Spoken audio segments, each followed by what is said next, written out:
tinig.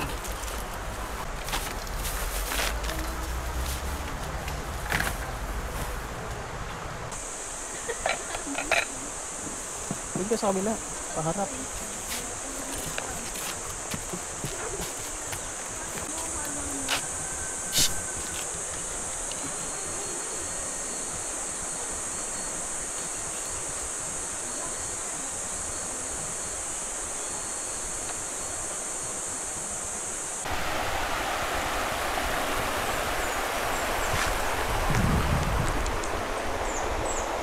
Hi guys, andito kami ngayon sa Tampisawa Nature Camp.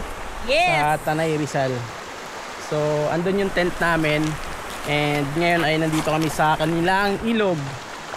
So tabi lang to ng camp namin. So ayan, umiihi ata. Kanina pa ko hingiya yung usaman sa CR. So ito yung ilog nila dito. Yan. Tapos ito yung magiging view nyo kasi dun yung tent nyo. So ito yung view nyo, yung bundok na yan na napakaganda. So sa Tampisawan, tapat niya ay Marilaki Camp. Ganito Yan, ang sa Tampisawan, kabila. hala. Ganito ang Tampisawan. Wag! May battery ako dito sa cellphone. So dun na part is mababaw lang. And dito ay medyo malalim. So dito ata pwedeng maligo. Yan o, pwede ka mag-dump. Yan, may mga isda guys. So ang dami. Madulog. Ganun isda o. Yan. Yun, dito. Ito pala yung view sa kabila oh.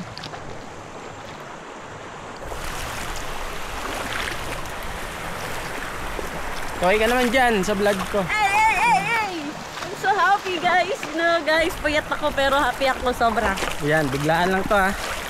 Yan, ito pala yung daan no. Kapag tatawid kayo dito papunta sa Marilaki Camp. Ganda ng bundok guys oh. Yan guys o. Diba guys?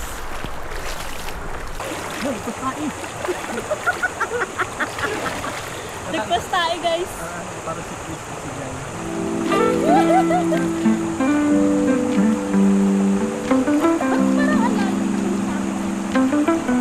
Pagpaki na ata dyan eh. Doon ka lang para matanggal.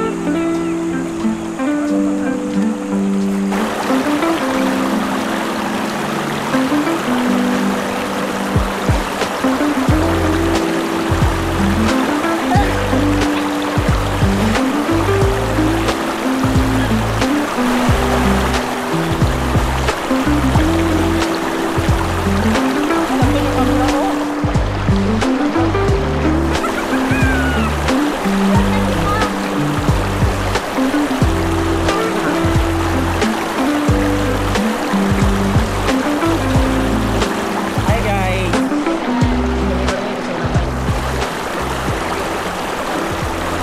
Hi! Guys, yung mga bato, ito. Pero nung gulo ka sa ano? Kaya ano, yung mga malalalim na part kasi sinadya siyang gawin. Kasi kung hindi siya sasadyain, talagang walang malalim dito na part. So sinadya na to. Narangan ng mga bato para medyo lumalim naman, para may maliguan. Kasi kung walang bato, mababaw lang. Woo! Sim. Are you happy and you know it, clap your hands? Happy and you know it, clap your hands? Lalim! Hanggang tuhod.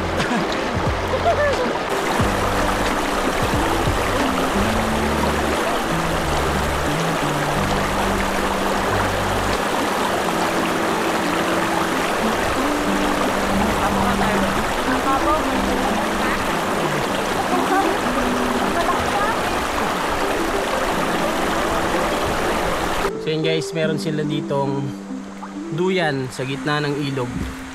Gulong ng sasakyan, nakatali sa mangga. So tara, try natin.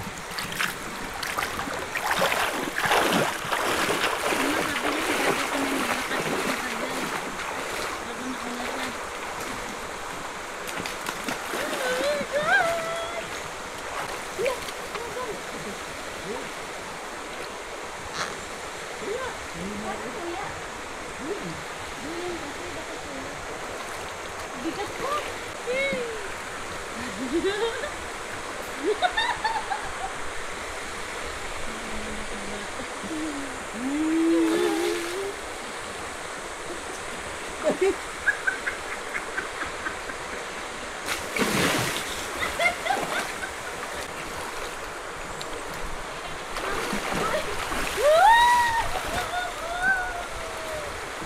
Ayaw, ituyok-tuyok pa. Ayaw, ituyok pa na. Ayaw, ituyok. Hindi na pagkabiyahiyan ni Ronnie. No, dyan, kaipit yung kamay mo dyan.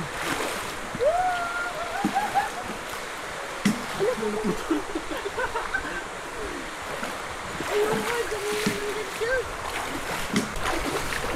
No, no, no, no.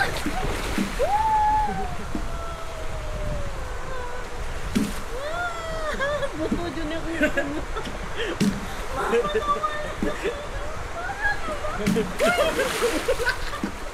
So yun guys, yun na yun. Masyado na siyang nag-enjoy.